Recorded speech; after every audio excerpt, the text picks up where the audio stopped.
Something that you and I have talked about for eons, like at great lengths. In fact, I think we had some great heated debates. Let me call it that, okay, Lee, that they weren't necessarily arguments, but that training is so necessary. And I'm going back in time here.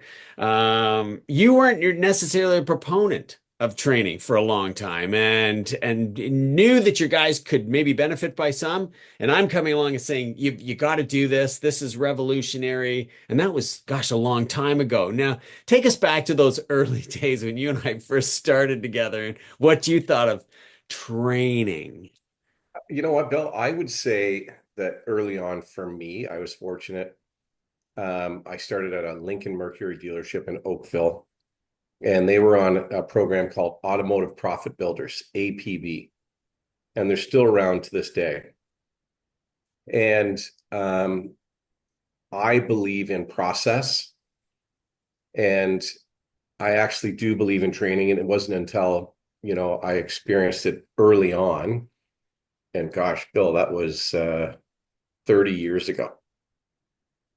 30 years ago. So definitely different times, but as the years went on for me, I like to really bring business back to sports. And if you think about you're a professional athlete, whether you're a football player, a basketball player, a hockey player, to be in the NHL, you're one of 750 elite players. They're the best of the best, yet they still practiced every day. They still practice every day because the speed is so fast. And you think about the car business, if you're lucky, maybe you get a day or two of training. They throw you a couple of sales books and some brochures back in the day when we started. I know they don't have brochures anymore, but and there really wasn't a lot of real training. Isn't And to this day, even yeah, now. and I think the other analogy I make is we've all met professional athletes, right? Oh, what do you do? Oh, I'm a professional hockey player. Oh, what do you do? I'm a professional football player. Well, I have had the good fortune to work with a small group of professional salespeople, automotive retail salespeople. Um, and when I say they were pros, it's because they were experts in their craft and they practiced and trained all the time. And then, you get that other sort of 80% that they're looking for the low hanging fruit, the path of least resistance. Um, and I think that people have to decide really, what you want to get out of automotive retail, Yeah, right? so true. Um, True. When you and, look and at how does the buyer arrive at the store, right? Do salespeople really look at it from from the capacity of the buyer has the shopper has actually made a conscious decision, transcended the steps, and how do your guys chameleon themselves? How did you lead them, coach them, direct them to really understand no two buyers are the same? well, I mean, first of all, I used to say to the guys, I want you to think about this. You get a customer comes in the showroom, they go, oh, he's just kicking tires. He's not a buyer. I go, wait a second here. Okay, the guy got up, or a woman got up, put their clothes on, put their shoes on, walked out of the front door of their house, got in their car, started their car, drove their car to the dealership, got out of their car and came into the dealership. Obviously, they're Absolutely. interested in buying a car. I will tell you that, um, probably one of the elite salespeople that I worked with, his name was Peter Lusick. We actually called him the great one of automotive retail. But And go. the thing that made him different was his mindset. If a customer was in front of him, he believed they were here to buy a car and they treated them like they were buying a car. Isn't everybody? He treated them like they were buying a car. No, Yeah, like a lot of salespeople, if a customer says the wrong thing, they shut down right away. totally. Or if they come in on let's say you got a model that no one buys. Like back in my day, it was the Cadillac DTS. It was a big boat of a car. We sold two a year and we had three in stock. And so, when a customer comes in on one of those, the odds of selling them are like slim to none, and But if they and came in on it, they're a well, buyer. if they came in on it, yeah. Yeah. And so it's that mindset, right? But anyways, getting back to the training thing, Bill, you and I have worked together for a long time. We started out actually selling cars together. We're super competitive every day on the phone, who outsold the other guy.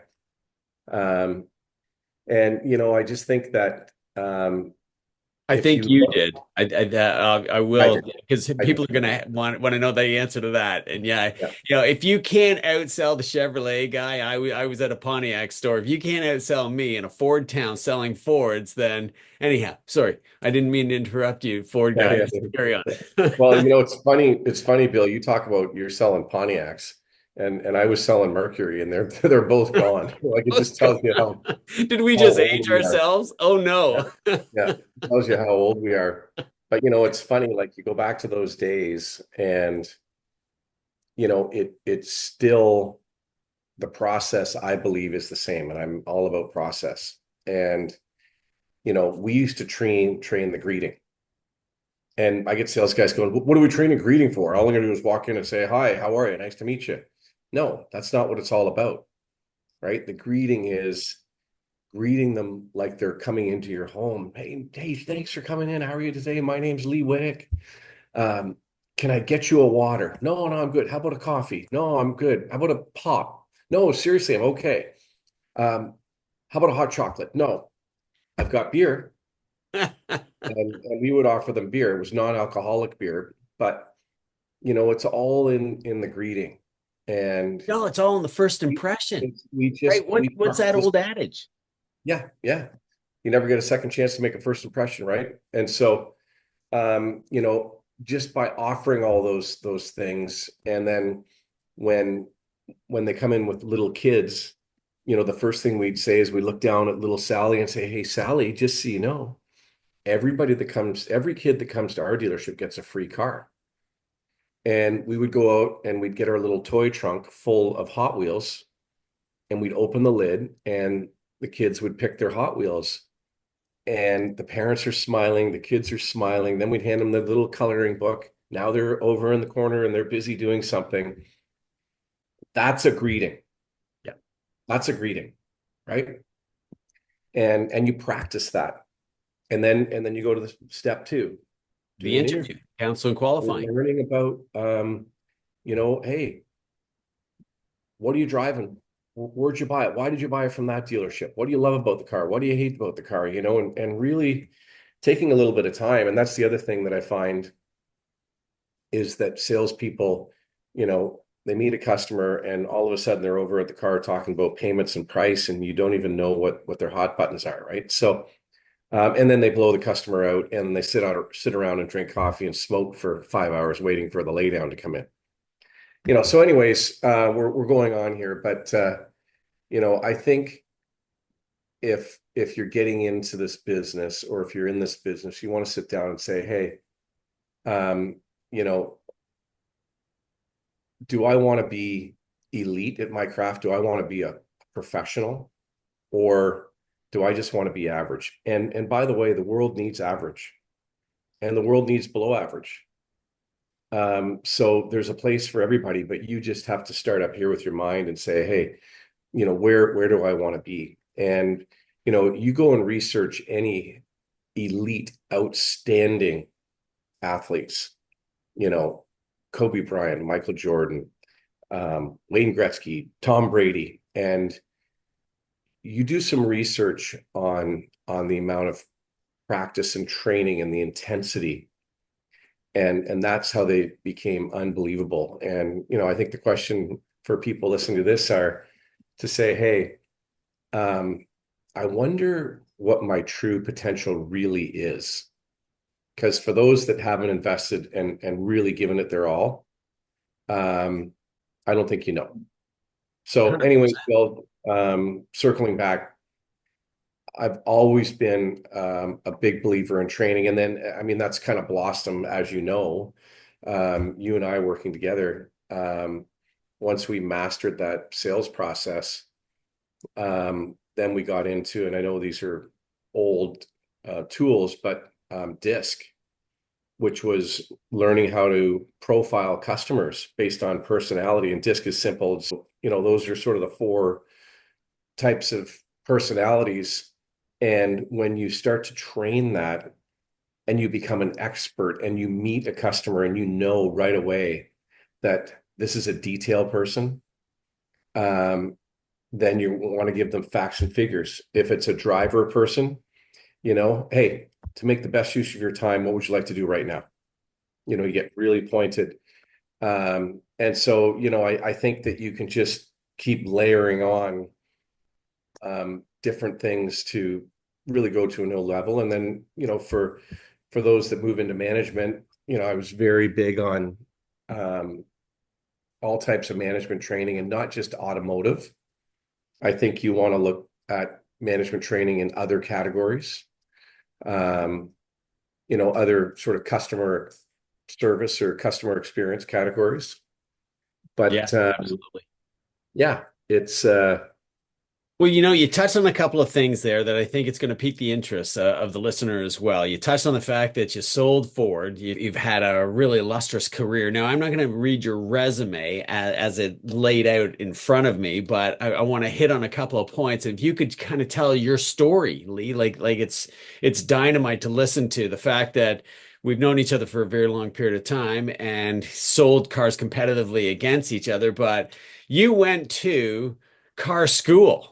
Like you went to the car university, oh you've yeah, got we a went degree to in automotive marketing. Like that's pretty impressive. And at a time, and I don't mean to age you as we're both the same age, you yeah, automotive marketing may not have been a thing when you took that. And then what did your parents think when you got out of university and you went to sell cars? yeah. You know what? It's interesting. I say to a lot of people that how many if you go to Western and talk to the business students, how many of them are going to university to be car salespeople? Not Not a very lot, many, not a lot. And it's funny, Bill, like none. what I loved about the car business when I looked at it from the outside was if I get an education and if I, pick a really good dealership and have a plan, I could probably climb the ladder pretty quickly. I wanted to have something, obviously I wanted to make money. I wanted something that was changing. Like I didn't want to go to work for 30 years doing the same job. I know myself. I had to have something where, you had all kinds of different things coming at you. Um, I I didn't want to be a clock puncture, like a 9 to 5 person. And obviously automotive retail is not that. And I mean, when you and I were doing it, I mean, I worked bell to bell, kind of 9 till 10, 3 days a week. 2 days a week, you're done at 6, and you got every other Friday off if it wasn't a month end. Like it was different times back then. But I just looked at the opportunities, and I still think the opportunities exist today for young, educated people with a plan. You're being really kind here because I'm looking at a resume that reads a star, just like the star athletes that you mentioned moments ago. I mean, you're going from sales to management, and looks like you did all the management roles except for service and parts, the business manager, sales manager, general sales manager, general manager, and now having run very significant international dealer group of well over 100 stores, and that's behind you, moving on to now your new role in an executive capacity. This is what the message that I think people are looking for. Walk us through that story. I mean, I just painted a picture that it's been a cakewalk for you and you just climbed each one of those rungs of the ladder. Was it like that? Was it always just a walk in the park or in your humble way, tell us what your career was like? Well, I always had a goal. I wanted to be a car dealer. And, I really felt there was an opportunity to um, impact a lot of lives. It was an industry that was changing. You could make a lot of money. And so I just really looked at dealers back when I got in the business and the path that they took. And so, it would start by being a salesperson. You have to be a very good salesperson. And if you're a really good salesperson, sometimes you go into sales management right away. I wanted to go into F&I first, really wanted to learn that part of the business. So I sold cars. I was fortunate. I had pretty good success. And I think it was about a year and a half, I got promoted to finance manager, Good for you. where, as a young guy, I think I was 23 years old. This is back in 1991 or 92, You don't uh, have to name the year, but thank you for that. That's you know, great. and all of a sudden I was making like a very good income. And back then and even today, good finance managers make more than sales managers. They do. And that was the case for me. But I realized that I was on a path and I needed to be a sales manager. And back in my time, it was assistant sales manager, used car manager, then GSM. And so an opportunity came up for me to be an assistant manager. I took a 50% pay cut, but I knew this was a step to where I was going. Next thing you know, sales manager's gone and become the new car manager at a very large General Motors dealership. And the opportunity came up to be a used car manager. And I believe a used car manager is really a really good used car manager is the closest thing to being a general manager because a used car manager is responsible for acquisitions. So you have to know the market to buy vehicles. You have to learn how to recondition them, get them retail ready. You have to learn how to market and sell them. And if you made a mistake, you have to find a way to get out of those mistakes. So used cars was really important to me. And every time I did that, I always took a step back in pay. But but I knew where I was going. And so I kind of worked through all of those roles by the time I was 29 years old. And at 30 years of age, um, I got an opportunity to be a general manager. And and it was actually at a Saturn Saab Isuzu store, which Here um, we go again. Another manufacturer that has fallen by the wayside, but good you for know you. what I did? It's funny when I was interviewing for this job, um, the dealer was interviewing me for a different job, a GSM job. I said, well, I don't really want to do that. I've already done it. And he goes, well, how'd you like to be a general manager at a Saturn Saab Isuzu store? And I said, well, I don't know anything about them. And he goes, me neither. Because it was a And small he brand. owned the place? He owned the place, but it was a small brand. Saturn really at that time, I did my research and they were all about the customer experience and customer service. And I really felt that that was the way of the future. And so I had a plan to be there for 2 years. I ended up staying for 7. And we took it to, it was the number one Saturn Saab Isuzu store in the country. That was my foot in the door. So when you ask how did the progression happen, I always had a plan. I had done research with people ahead of me previously, what steps they took to get where they got to, and I emulated that. And I always set timelines for myself. And then it was interesting. I had an idea about a better way to appraise cars. And we used to use an appraisal pad back in the day, and I created this online tool called Trade Tracker. And it was really, in Canada anyways, it was the first online appraisal tool. Um, and one of the things you'll find in the car business is salespeople tend to be, not the elite ones, but the 80% can be a little lazy and take the path of least resistance. So I knew the only way I was going to get them to use Trade Tracker is if I made it easier than handwriting an appraisal pad.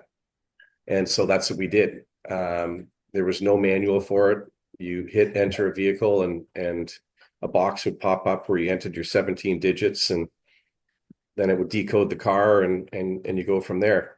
So anyways, I left. I took a step out of automotive retail. I stepped away from really the dream of being a dealer to do this, and it was an unbelievable experience. But I found after about a year that um, my true love was being in a car dealership as a general manager, and became a partner down the road. Um, and then we acquired a store across the street, which I became a partner in that. And so I was actually living my dream. And it was amazing. I was with an outstanding group. And after 15 years of that, I started to get it in my head that I really wanted to do something even bigger. So Uh, wait, before we go any further, when you took over the Saturn store for that, in your mind, a 2-year deployment as general manager, a role that you haven't done before and you weren't familiar with the brand, where were they in comparison to the rest of the dealers? Underperforming dealership, losing money. And when I left, we were the number one retail store in the country, Outstanding. and we Good for were you. the most profitable store in the country. Great. And so, yeah, we had a little bit of a win there. And then created Trade Tracker, and there's a company called Dealer Track, which is Cox Automotive. They actually bought Trade Tracker from me, and that gave Excellent. me an opportunity to go back into automotive retail. And I went to a General Motors dealership that was a focus store. So it was a bottom 10% store in Canada. Wow. And after 15 years and creating an amazing team, we were the number one General Motors store for new vehicle volume in the country. And we were right there for profit as well. So, Exciting. and CSI, we bounced right around top five in the country with CSI too. So, one of the numbers I always chased um, with our stores was 111. So if you think about three ones, number one in sales, number one in CSI, and number one in profit. So 111 is the number that I've always had in my head, and that's what I've always chased. Perfect alignment. So Just even yeah, having the 111s, right? yeah. And without that kind of alignment, you can be very profitable sometimes. You can get lucky and gross very, very well for a day, a month, even maybe years. But at some point, that customer service, if you aren't aligned customer service with your sales and your profitability structure, if the customer service is failing, then your profitability and your sales are going to follow suit as well. So that good for No, you. Bill, Customer everything focus. I did, yeah, everything I did was we're not going to sell these people one car, we're going to sell them 10. Yeah. The way that we do that is we give them outstanding service on repeat. And that's what we did. That just became part of our culture. Yeah, break the mold of the commission breath and the sleazy salesman at the automobile dealership, especially in the used car department. A terrible color of that we're tarnished with, and in reality, it's just a few bad apples that are creating a horrible experience for everybody when they came into your store and followed your system and your process, understanding the buyer's journey, taking them through the activities that lead to the sale, facilitating those great presentations, because that's what builds the value bridge. And you don't have to worry so much about closing and, more importantly, negotiating away your gross. Well, That's what customers are looking for, right? Bill, like, so we have a saying that, we didn't sell cars. We service customers. That's what we did. Truly. We service customers. We didn't sell cars. And I mean, we did a lot of things that dealers don't agree with, but you buy a car, you change your mind, here's your money back. You take delivery of a car, you're not happy, you can exchange it within 3 days, no problem. But and yeah, maybe some people work the system. We'd get people bring a pickup truck back and the bed's all scratched up. Maybe they had to move on a weekend or something, but those are few and far between. Um, free advertising afterwards when they tell someone else, right, that I took the truck back and they didn't say anything and they returned it and I got to use it and abuse it. Yeah, you do get taken advantage of, but that word of Not mouth really. advertising is Yeah, just phenomenal. yeah, for sure, Bill. You And can't buy that. no, no, you can't. And I think it's very important that uh, businesses create, values that they're gonna kind of be guided by.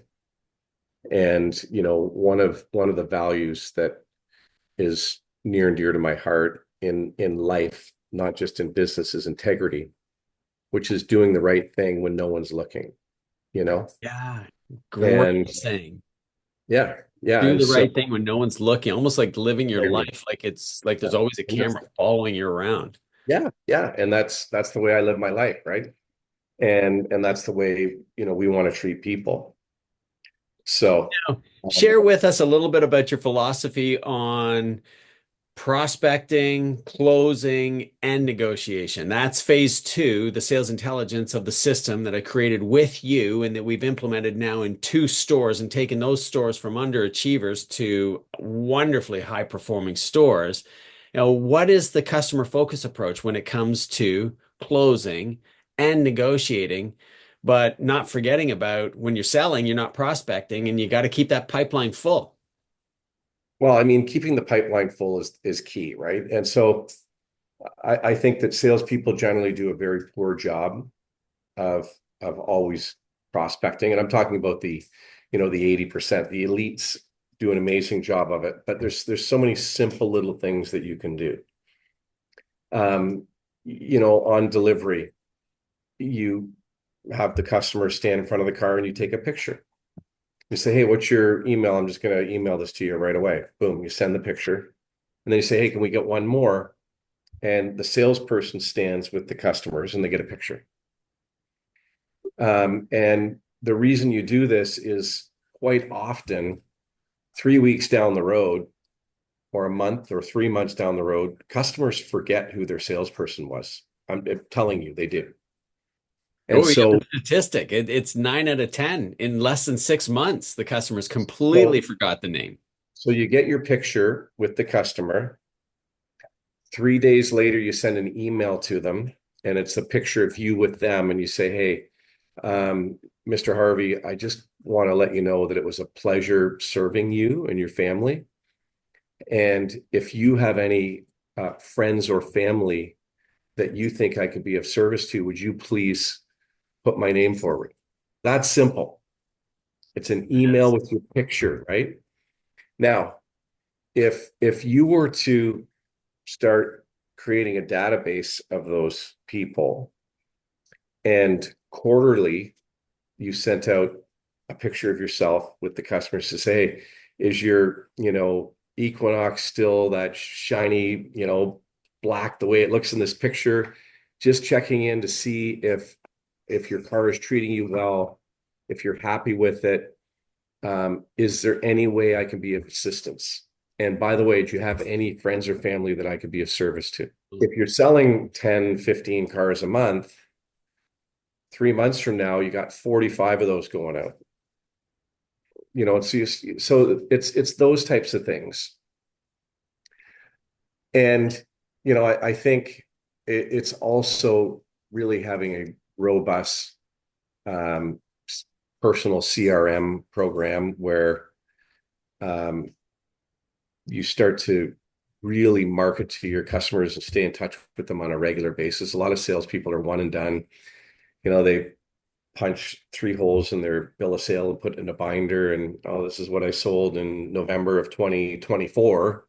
And they kind of forget about it until they, come back 5 years ago, 5 years later, if you're lucky, and if they're still there. So I think, it's Yeah, that. and I think as the we other go thing, towards the paperless society, they're not even getting those anymore. yeah, Again, you and I showing our age and carbon copies, and a lot of dealerships aren't doing it. Electronic yeah, signatures, electronic data reporting, so they don't even have that to fall back on. Like you and I would do the old recipe card and the recipe box that yeah, training programs would actually talk about in the day. So yeah. And that's hilarious. I think it's also getting clever, Bill. We're all on Facebook and Instagram, and I would talk to the guys about, adopt a car, pick a car on the lot and Yeah. put your own personal ad on Facebook in the marketplace, Marketplace. Yeah. you know, throw a couple ads in Kijiji, it's free, um, car gurus, and see if you can generate some interest, on your own. But again, it all depends on how much effort salespeople want to put in. And, I used to say to salespeople, and I was a salesperson, so I can say this because I did this, but I learned. But I used to say to the salespeople, they look at me at the end of the month, oh, I'm so tired. I'm like, okay, I wish I had a camera with a direct feed to your wife or your husband on what you did in a day. Because what do you talk to? Two customers? Maybe you take a couple of phone calls. You're not busy. You're not busy. And so I believe that, there is time in a day where you can structure yourself to, hey, I'm spending an hour of training, practice and training. I'm going to spend an hour of prospecting. I'm going to spend half an hour on marketing, and structure your day. And, I had salespeople that made automotive retail salespeople that made hundreds of thousands of dollars. Didn't So you have these a record person? You don't have to name him. You don't have to say where he's at. Don't you have a real hero card that you can share with us? there's salespeople out there that make $500,000 on retail, a couple that made, seven figures. So I've seen it. So it is possible, but it all starts with, your mindset. So yeah, like I said, I think there's lots of opportunity. And I found that helping people realize their true potential was what floated my boat and was my gift. And at the end of the month, when we looked at the scorecard, which is the financial statement, we were killing it in sales, killing it in profit because people were operating at a very high level. And so I put it in my mind that I wanted to be an executive in a large auto group. I formalized it in my mind and really had the criteria that I was looking for in a group if I was going to make a move. And out of the blue, there was an opportunity for me. And because I had clarity, I'd crystallized what it was that I really wanted. When the opportunity came, I didn't have to think about it. I acted right away.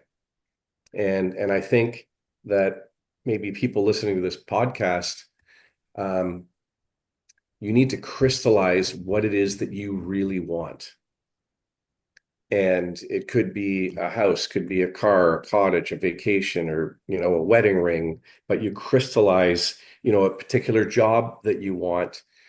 And when I say crystallize it, if you're thinking about your dream house, you better know what street it's on, what side of the street, how many bedrooms, what color the garage is, what's the backyard look like. Crystallize it so that when that opportunity comes knocking, you're not thinking about it like you've already lived it. And I didn't know this as I was coming up, but like I said, I did research on, how do you become a car dealer? Well, it starts by being a really good salesperson. So I focused on that. And then I knew that I had to learn F&I and sales management. And when I was offered the assistant new car manager job for half the money, it didn't matter because I knew where I was going next. So I don't know if that's helpful for people. Um, Well, it speaks to the third element, the third phase, sales excellence. And this is where we get into the planning and the blueprint and leveraging apps and technology. You touched on what I wanted to touch on very, very briefly as that blueprint that you talked about. Do you have a blueprint for yourself? Do you follow a yeah, blueprint? You've seen mine and ours for automobile salespeople. For you, it would be different. That part of the equation is an easy answer, yes or no. But How important is it to you, Lee? Like without that Well, blueprint, where would you be? I wouldn't be anywhere. I'm telling you, anybody out there, um, I think it's so important to lay out what your blueprint is. And, I have a term that I use, with the people that I've worked with, and it's what's your Super Bowl? And, if you're a football player and you're playing high school football and you're elite, like you're very good, there is a clear path on where you go next, right? It's okay. If you're an amazing high school football player, you want to be at a Division 1 university, Division 1. And if you're lucky enough to get there and you're an amazing Division 1 football player, well, the next progression is the NFL. Like there's clarity. That's where you go. And then you make it into the NFL and all of a sudden you're elite, you're top of the game, you're on an amazing team. Well, the next thing that you can't buy is a Super Bowl ring, to win that Super Bowl. Well, what I find for people in business that aren't pro athletes, I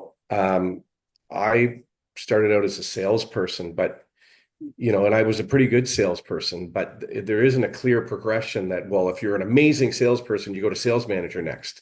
That doesn't exist. You could be sales manager, you could be used car manager, like there's no kind of clear road. So you need to create your blueprint on what the steps you want for yourself in your life and ultimately where you want to end up. And so a Super Bowl could be for someone, hey, I want to have a house in the city and I want to have a house in Florida. I want to retire at 59 years of age. Could go on and on. But that's your Super Bowl ring. It could be, I want to be the number 1 car dealer for Toyota. It could be, I want to be the most incredible dad and never miss any of my kids' sporting events. None of them. Right. Well, okay. Well, how do you do that? It's called planning for success. Yeah, And yeah. then that comes down to time management, and that just comes down to certainty, and that alleviates all the stress and creates the predictable income that everybody's chasing, right? There you go. So there you go, Bill. What else you Yeah. got for me? Do you have a significant moment in time, a real game changer for you that you could share with everybody quickly? I'd say the biggest significant point in time was that I needed to go to the next step and be a general manager. I talked to a friend of mine, let me know if there's any opportunity. Well, the next day he calls me and he says, hey, so and so wants to talk to you. And he just happened to be the number 1 car dealer in the country, like the New York Yankees of automotive retail. And he was in the east side of Toronto. I was a West End person, never even been to the East End, never saw myself going there, and went to the interview. Long story short, that's when I took my GM job. But I stepped off the curb. Okay. I left my comfy job. The service manager, the sales manager, the lease manager, and the F&I manager were all in my wedding party. Like, so I worked with my best friends, but I knew where I was going and I wanted to be a GM and I needed to take that step. And so I stepped off the curb and I left all of that, moved to the other side of the city where I didn't know a soul, went to a brand I knew nothing about, but I had confidence that I could do this. And I knew it was going to be a learning experience. And I would say for me, um, you know, fear is the thief of all dreams. So I think Absolutely. I think that put it out there, step off the curb and go for it. And Just so that would full be a throttle, big, just push right on, push yeah. through it, set the fear aside. Just like the old t-shirt, no fear, right? That is, I couldn't agree more. Like it was fantastic. Lee, this has been magnificent. Thank you. I know we put it together very quickly.